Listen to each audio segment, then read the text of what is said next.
대봉 모노레일 승객 여러분, 진심으로 환영합니다.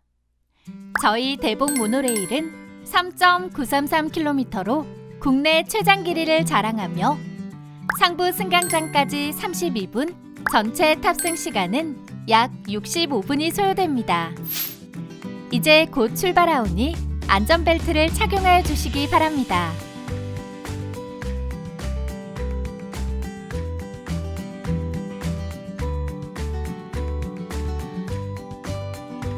자, 이제 신비의 명산 대봉산 일주를 시작하겠습니다. 승객 여러분의 이해를 돕기 위해 대봉산에 대해 간략하게 소개해드리겠습니다. 함양군은 1000m가 넘는 고산준봉이 많아 명산의 고장으로 유명한데요. 대봉산은 그 중에서도 특히 보석처럼 빛나는 명산으로 예로부터 항문하는 선비들에게는 삶에 대한 영감을, 산삼을 쫓는 신만이들에게는 일생일대의 기회를 주는 신비한 민족의 영산으로 알려져 있습니다. 대봉산의 이전 명칭은 괴관산으로 멀리서 보면 갓을 걸어놓은 것처럼 생겼는데 이름 그대로 관을 걸어놓고 쉰다, 즉 관직을 내놓고 물러난다는 뜻입니다. 이것은 일제시대 때 붙여진 것으로 전해지며 이는 함양에 큰 인물이 나는 것을 막기 위함이라고 합니다. 이에 함양군은 2009년 국토지리정보원 승인을 받아 다시 대봉산이라는 옛 이름을 되찾았습니다. 대봉산은 해발 1228m의 정상인 천왕봉을 중심으로 전체적으로 큰 봉황이 알을 품은 듯한 형태를 가지고 있으며 산 정상에 그 형상을 닮은 자연석이 있습니다. 대봉산의 정기를 품은 자연석을 감상하면서 소원도 빌어보시고 좋은 추억거리를 만들어 보시기 바랍니다. 우리나라 전국의 명산은 나름대로의 전설을 간직한 곳이 많습니다. 대봉산도 재미있는 전설과 이야기거리가 많이 있는데요. 그 대표적 이야기 중 하나가 신라시대 어떤 학식이 높은 선비와 이무기 여인의 산 정상을 향한 깨달음의 여정을 그린 천령비산 봉황음입니다. 가지고 계신 안내책자에 그 원문이 실려 있습니다. 원래 민담의 형태로 구전으로 전승되어 오던 것을 작자 미상의 함양 출신 선비가 한시로 엮었던 것인데 현재 한시는 소실되고 국문본만 남아 전해지고 있습니다. 그러면 승객 여러분의 대봉산에 대한 이해를 돕기 위해 산에 얽힌 옛 전설, 소원을 이룬 이무기에 관한 이야기, 천령비산 봉황음, 지금부터 들려드리겠습니다. 옛날 함양군의 이름은 천령군이었습니다. 함양군 북서쪽에 산이 있었는데 그 산은 고을의 중심이 되는 산이었죠. 높은 봉우리는 하늘고개라 불리는 천령까지 솟아서 천왕봉이라 불렀고 봉황이 알을 품은 모습처럼 생겨 이 산을 대봉산이라 불렀습니다. 대봉산은 한낮에도 안개에 쌓여 있고 맑은 물줄기가 뇌계라 불리는 마을 냇가까지 흘러드는 아름다운 곳이었습니다. 때는 신라 효공왕 13년, 관아의 안뜰에 학사루라 불리는 누각이 있었습니다. 언제부터인지 매일 해가 중천에 걸릴 무렵이면 학사루 위에 나이든 병자 하나가 낚싯대를 들고 앉아 있었습니다. 선생님, 낚시는 못이나 포구에서 하는 것이 아닙니까? 왜 공중에다 낚시질을 하는 것입니까? 옛날 주나라 태공망은 물고기 대신 세월을 낚았다고 하지 않습니까? 그러면 뭔가 때를 기다리는 겁니까? 글쎄요. 한때 가야산에 머물던 선생이 천령군으로 돌아온 것은 나이 53이 되는 해였습니다. 당시 천하는 기울어져가는 신라와 후고구려, 후백제로 분열되어 혼란스러운 난세였습니다. 제1장 괴소문. 어느 날 대관림을 둘러보던 선생이 백성들에게서 이상한 소문을 들었습니다. 관아의 북서쪽에 시루소라 불리는 웅덩이가 하나 있는데 옛날부터 이 웅덩이엔 큰 뱀이 살고 있어 비가 많이 오면 웅덩이에서 우는 소리가 들리고 비가 그치면 울음도 그쳤다고 합니다. 그런데 이날따라 비가 그쳤는데도 우는 소리가 계속 들려 불안한 백성들이 선생께 말했습니다. 선생님, 이것은 분명 마을에 흉사가 있을 징조입니다. 예, 뱀의 노여움을 풀기 위해 소의 제사를 지내고자 하오니 무지한 저희를 대신해 선생께서 제사를 주관해 주시면 어떻겠습니까? 내 비록 늙고 병든 몸이나 일찍이 학문하는 자로서 덕을 쌓고자 하였으니 그대들의 근심에 어찌 틈을 돌리겠는가. 한양군 병곡면 광평리 제뜰에는 떡을 찌는 시루를 닮았다는 시루소가 있습니다. 주민들은 이 소에 사는 뱀을 예로부터 마을의 수호신이라고 생각했습니다. 장마가 그치고도 울음소리가 계속 난다든지 뱀들이 모습을 나타내지 않으면 마을에 좋지 않은 일이 생기거나 사람이 죽는 일이 생긴다고 믿었습니다. 주민들은 이것이 뱀의 노여움을 샀기 때문이라 여기고 뱀의 노여움을 풀기 위해 제사를 지냈는데요. 현재도 매년 1회씩 동제를 지내고 있습니다. 대봉산에는 뱀이 많은데요. 이러한 전설과 관련이 있지 않을까 합니다. 승객 여러분이 차를 대셨던 주차장 아래에 저수지가 있습니다. 그곳이 바로 예전 시루소 터였습니다. 제2장 요물. 시루소에 이른 선생이 근처를 둘러보니 과연 구슬픈 곡성이 들렸습니다. 자세히 보니 붉은 뱀꼬리를 한 아리따운 여인이 웅덩이 옆에 앉아있는 것이었습니다. 이곳은 예로부터 상스럽고 평화로운 다비어태 땅이거늘 어찌 요물이 어지럽히려 하는 것이오. 소녀, 미물의 몸으로 품을 수도 이룰 수도 없는 소원이 두 가지 있어. 그 헛됨을 아니 이리 슬퍼하나이다. 그래, 그 소원이란 게 무엇이오? 웅덩이의 미물은 저 높은 천령의 햇빛을 쬐면 몸이 타서 재가 되고 맙니다. 하지만 산봉우리에 오르고 싶어요. 그것이 첫 번째 소원입니다. 또한 거기서 잃어버린 벗을 찾고자 하니 두 번째 소원입니다. 하지만 저는 갈 수 없어요. 미물의 비천한 꼬리로는 저 높은 산을 오를 수 없으니 그것이 슬프답니다. 이 세상에 난 것이 다 귀하지 않은 것이 없거늘. 좋소, 내 일면식 없는 아가씨를 위해 오를 구해보리다. 제3장 입산. 낙엽이 떨어진 늙은 나무들은 안개 속에 쌓이고 새소리도 들리지 않는 깊은 산속. 사람의 발길이 닿지 않는 산길은 오르기가 여간 어려운 게 아니었습니다. 서북쪽에 백운산을 끼고 멀리 갓을 걸어놓은 듯한 봉우리가 보였습니다. 갓을 건다는 건 관직을 버리고 은퇴한다는 뜻. 왠지 선생의 처지랑 비슷해 발걸음마저 괜히 무거워졌습니다. 여인을 들쳐업은 선생은 나무로 흘러내린 능선을 바라보고 걸음을 재촉했습니다.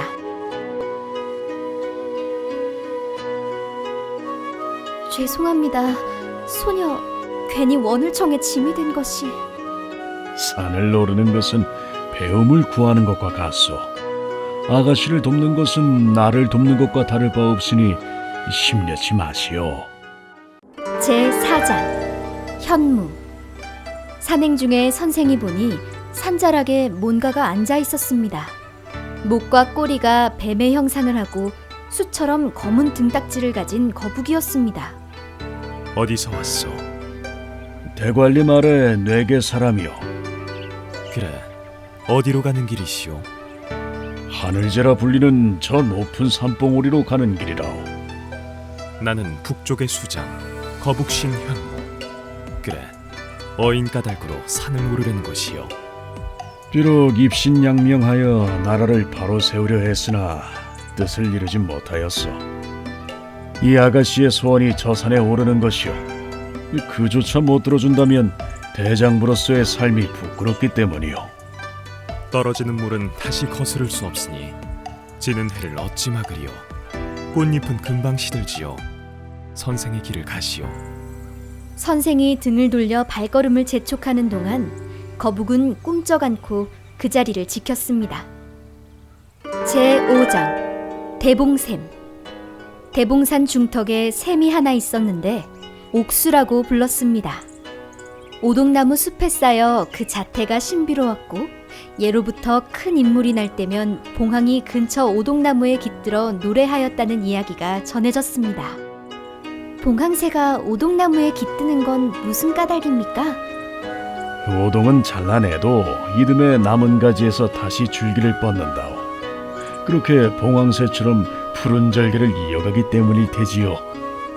소녀, 저 샘물을 마시고 하늘에 지성을 드리면 다음 생에는 새로 태어날 수 있을까요? 신라 원효대사란 분이 말씀하셨지요. 모든 것은 마음먹기에 달렸다고요. 마음속에 천공을 품으면 이미 새가 아니겠소.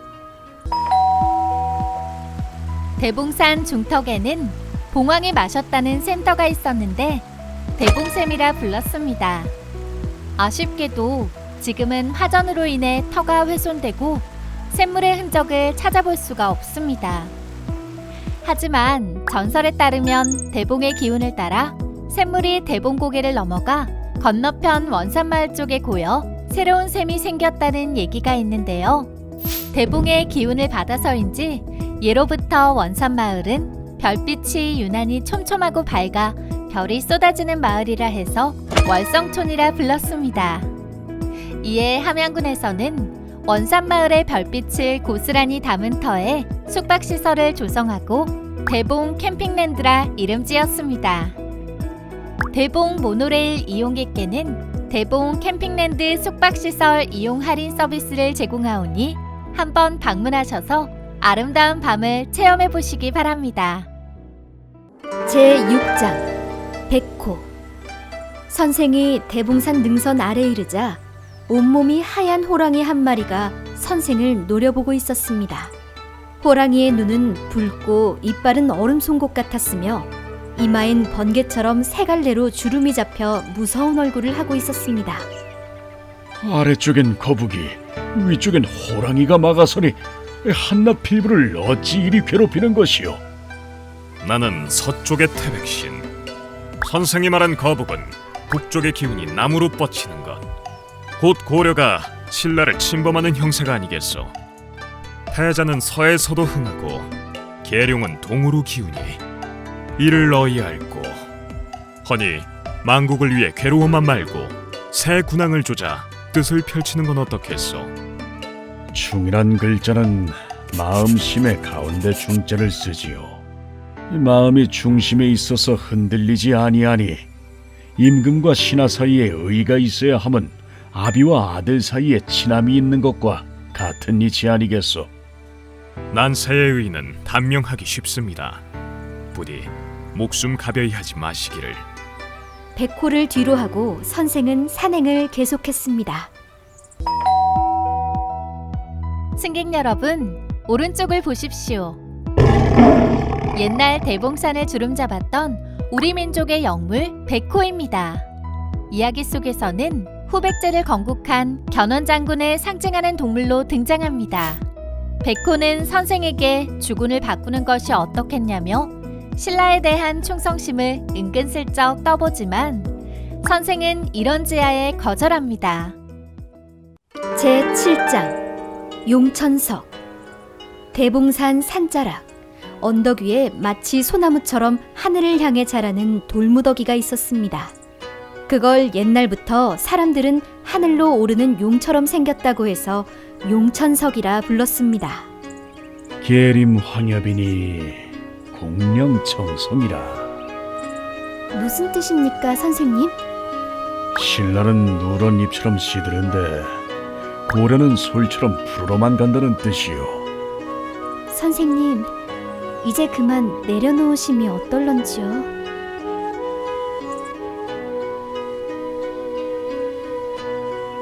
산을 오른다는 건 그 무게를 짊어진다는 뜻이 아니겠소. 제8장 깨달음.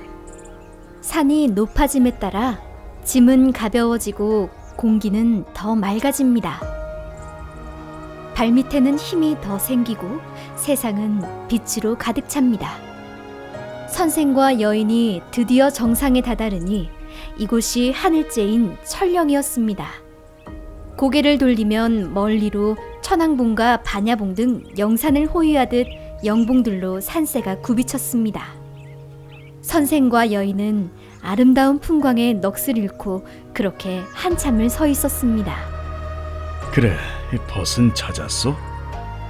소녀 한때 뇌계의 이묵이었습니다.